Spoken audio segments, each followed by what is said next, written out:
جسے آدم علیہ السلام نے تعمیر کیا۔ لیکن جب اسلام کے ابتدائی دور میں نمازیں فرض ہوئیں تو اللہ تعالیٰ کی حکمت کے تحت مسلمانوں کو حکم دیا گیا کہ وہ مسجد اقصیٰ یعنی بیت المقدس کی طرف رخ کر کے نماز ادا کریں۔ اس کا مقصد مسلمانوں کا امتحان لینا تھا کہ کون اللہ کے حکم کی پیروی کرتا ہے۔ یہی وجہ ہے کہ نماز کی سمت یعنی قبلہ کے لحاظ سے اسے قبلہ اول کہا جاتا ہے، کیونکہ اسلام میں نماز کی پہلی جہت وہی تھی۔ ہجرت کے تقریباً 17 ماہ بعد جب اللہ نے اپنے حبیب صلی اللہ علیہ وسلم کی دلی تمنا پوری فرمائی اور قبلہ تبدیل کرنے کا حکم دیا تو مسلمان دوبارہ اسی قدیم گھر یعنی کعبہ کی طرف لوٹ آئے، جو حضرت ابراہیم علیہ السلام اور حضرت آدم علیہ السلام کا بھی قبلہ تھا۔ پس ثابت ہوا کہ بیت اللہ کائنات کا پہلا گھر ہے، جبکہ مسجد اقصیٰ مسلمانوں کا پہلا قبلہ مقرر تھا۔ معزز دوستو، یہ بات یاد رکھیں کہ کعبۃ اللہ اللہ کی نشانیوں میں سے ایک عظیم نشانی ہے، اور جب تک یہ مقدس گھر قائم ہے یہ دنیا باقی ہے۔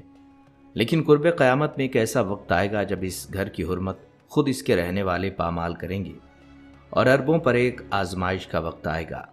نبی کریم صلی اللہ علیہ وآلہ وسلم کی پیشگوئی کے مطابق آخری زمانے میں جب امام مہدی کی بیعت حجر اسود اور مقام ابراہیم کے درمیان ہو جائے گی، اس کے بعد حبشہ سے ایک لشکر آئے گا جو کعبہ کو نقصان پہنچائے گا۔ اسی لشکر کی قیادت ایک بدبخت حبشی کرے گا جس کی پنڈلیاں چھوٹی اور باریک ہوں گی۔ اسی مناسبت سے اسے ذوالسیقطینین یعنی 2 چھوٹی پنڈلیوں والا کہا گیا ہے۔ وہ کعبہ کی دیواروں کو مسمار کرے گا، اس کا غلاف اتار دے گا اور اس کے تمام خزائن اور زیورات کو لوٹ لے گا۔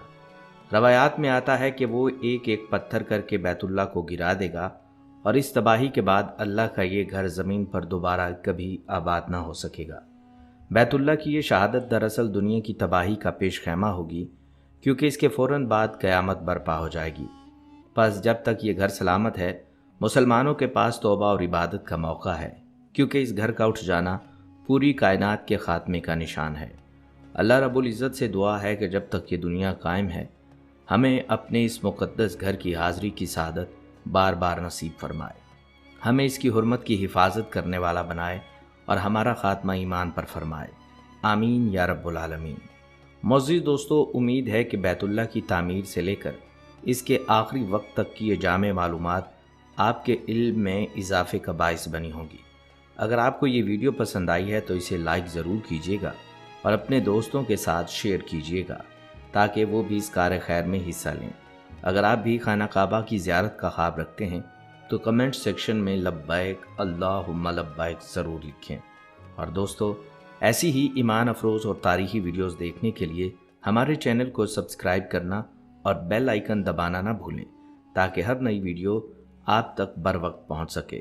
انشاءاللہ جلد ہی ایک نئے اور دلچسپ موضوع کے ساتھ دوبارہ حاضر ہوں گے۔ تب تک کے لیے ہمیں اپنی دعاؤں میں یاد رکھیے گا۔ اللہ حافظ۔